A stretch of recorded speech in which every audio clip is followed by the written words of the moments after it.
السلام عليكم ورحمة الله وبركاته. ده سنة النبي عليه الصلاة والسلام. طبعا كلنا عارفين إن مفيش حد مهما كان هيقدر يوفي حق ربنا عليه أو هيقدر يشكر ربنا بالنعم اللي هو اداهاله دي كلها، يعني انت مش هتقدرش تعدها أصلا، وإن تعدوا نعمة الله لا تحصوها.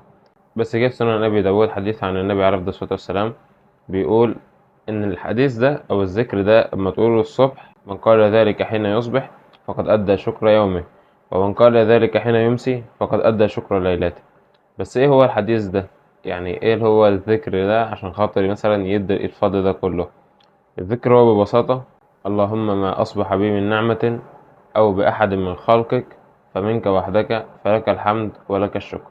طب لما تيجي تقوله بالليل هتقول: اللهم ما أمسى بي من نعمة أو بأحد من خلقك فمنك وحدك فلك الحمد ولك الشكر.